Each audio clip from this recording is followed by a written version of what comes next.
I'm gonna give you 5 key lessons from one of the greatest Olympic weightlifters of all time, Pyrros Dimas, and we're gonna start right now.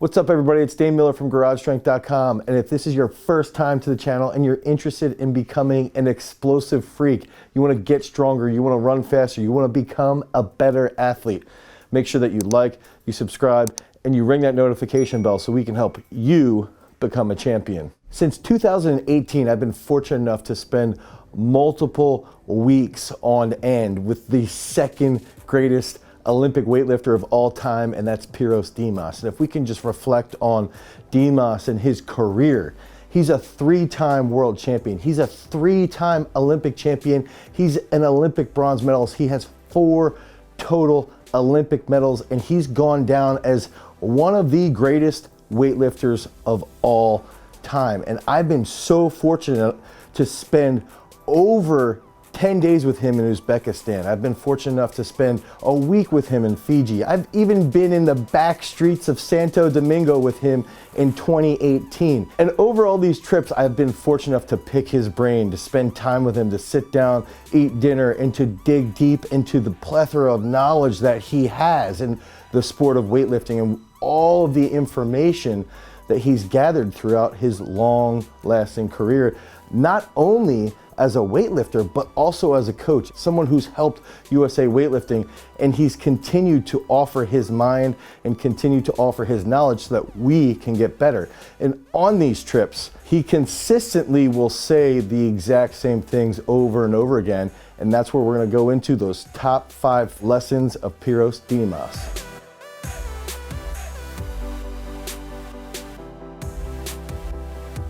Starting right off, one of the biggest things that he sees that actually lacks in the American system is pride in the coach and pride in the country, and more so based around pride in the coach. And one of the things that he brought up himself is that all of the lifters that were lifting for Greece when they were at the peak of their prowess in the world of Olympic weightlifting, these were guys who loved to compete for their coach. They loved to have their coach bring them up. They loved to go to bat and to lift monster weights and put everything on the line for their specific coach. And that's one thing that he brought up regularly, is something that lacks here in the United States, is that we have athletes that are constantly bouncing around from coach to coach. And it's okay if you have an athlete who leaves a coach because they've moved somewhere or something happens in their life.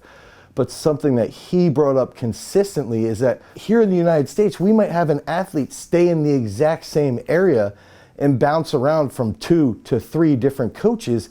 And the problem is, one, it's an athlete putting blame elsewhere on their coaches, but 2, they never are able to fully develop within that specific system of training. And before they can actually succeed in whatever that system is, they might start to blame the coach with their struggles, and all of a sudden they're on to the next coach. And that's an issue that we have here inside of the United States.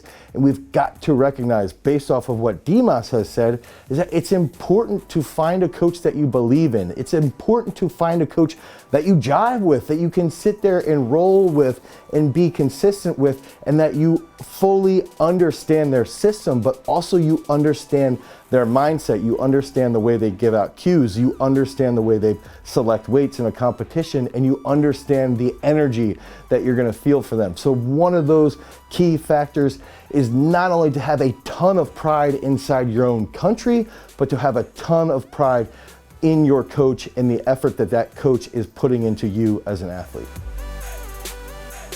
That next key lesson is that the competitive culture that different gyms have, that's what breeds a ton of success.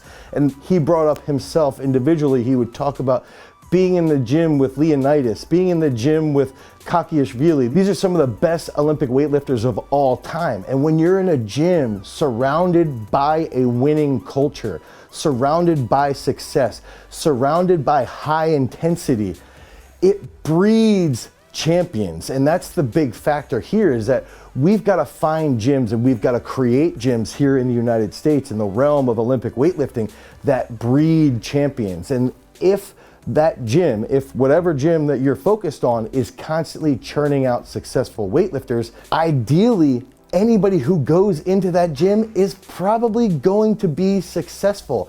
And that also goes back to the original issue here that he always brought up, is that gym is probably successful because of their leader, because of their coach. And so if that gym can be successful, it's going to consistently breed more and more champion Olympic weightlifters. So try to find that environment where you can be successful, where you can be surrounded by other champions who are going to push you to the max and that are going to help you become a better all-around weightlifter. That next big lesson, and he has brought this up a lot, and I actually love this one, is that he loves bone broth. And I know this sounds absurd. I know this sounds like a really weird lesson, but he always will bring up bone broth and bouillon. And if after weigh-ins, we've got to have our bone broth, we've got to have our bouillon. Before competition, if you're trying to cut weight, all you should be eating is bone broth, rice, chicken to try and make weight, because the bone broth is going to provide sustenance. It's going to provide those trace minerals that you might not be getting while you're trying to decrease your body weight. And this is something that I love. I've made a bone broth video in 2008 talking about how healthy bone broth is for all athletes, and it's something that comes home to me. We make bone broth on a regular basis, but I recommend for athletes out there, especially based off of my conversations with Dimas, consume bone broth at least once or twice a week. It's going to help with your gut flora, it's going to help with your general health. It's also going to help you cut weight, and then after weigh-ins, it's going to help with hydration. You're going to feel better, you're going to have those trace minerals, you're going to feel really, really good, and you're going to go out and smash those weights so that you can become a champion. That next key factor that Dimas brought to my attention, and this is something that I learned early on from Norik Vardanian, but I needed to hear it consistently. It was one of those issues where you've got to be beaten down with this concept, is that you've got to understand what you're doing from a technical perspective from the floor to the knee. And a lot of Olympic weightlifters have no concept of what they want to do with the barbell when they have that lift off and the bar gets to the knee. And the whole goal is, Dimas refers to this as open the road. We need to clear those knees back. And when those knees clear back, now we get a load on those hamstrings. And this is a huge factor behind keeping the bar tight off of the floor. And Norik brought this up to my attention in 2013, 2014, 2015, when he and I would have these discussions, and he would always say, off the floor, the knees have to come back. Look at Yuri Vardanian. Look at Norik's dad, Yuri. Look at when he snatched 180 plus kilos, weighing 82.5 kilos.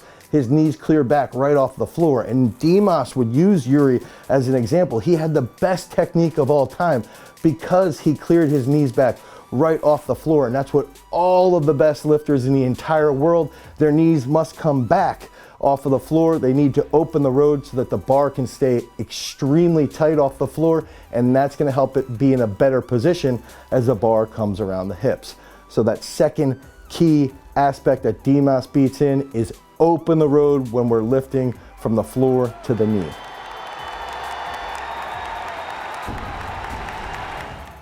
So before we get into that number one key aspect, number one key lesson behind Pyrros Dimas, we use all of these principles. We've taken these lessons from Dimas, we've taken these lessons from Norik Vardanian, and we've created our own system of periodization. We've created our own model based off of these greats and what they have contributed to our own system of training, and that's parabolic periodization. If you head over to garagestrength.com, pick up your textbook and your course to help improve your knowledge of the sport of Olympic weightlifting and a greater understanding of parabolic periodization. That number one key aspect that Pyrros always talked about is having rituals for competition. And he would talk about, even in the 96 Olympics, the 2000 Olympics, getting away from his family for 4 to 6 weeks, almost like setting up a fight camp, right?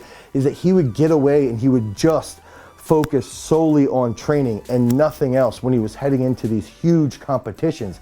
he would have his rituals. He knew what he would be eating. He knew what music he would be playing. He obviously was buying in with the bone broth and the bouillon. He was buying into his coach's system, and he would even take little gifts from his children and he would take them with him when he would travel overseas to keep his children at heart while still staying away from any distraction. He was solely focused on himself and performing as well as possible. And that might not be possible for a lot of weightlifters. They might have full-time jobs, but that doesn't take away from the fact that you should have an established ritual when you're going to compete, when you're going to take those attempts. You should know exactly what you're going to be eating after weigh-ins. You should know exactly what music you want queued up as you prepare mentally for that big competition coming up. You should know exactly how you want your clothing laid out, what socks you want to be wearing, what pants you want to be wearing, all of these things. You should have that ritual, a prayer, meditation, anything along these lines needs to be established ahead of time. And this was something that he noticed a lot in our junior lifters when we were in Uzbekistan. He brought up that a lot of them would do new things before they would compete. They weren't doing the same things that they were doing in training. And that's important. We've got to recognize that rituals can be practiced in training. And if you can practice it in training, it makes it much more likely that those rituals will help you be successful in competition, because you're going to be more familiar with the situation. You're going to be more familiar with each and every moment as you're approaching the bar. And that's so important when it comes down to that repetitive consistency. So create those rituals, establish them ahead of time, and practice them over and over and over again. So if you want more information about Olympic weightlifting, you can head over to garagestrength.com. You can pick up our Parabolic Periodization book and course. If you want more videos about Olympic weightlifting, you can click on this card right here. Until next time, guys, peace.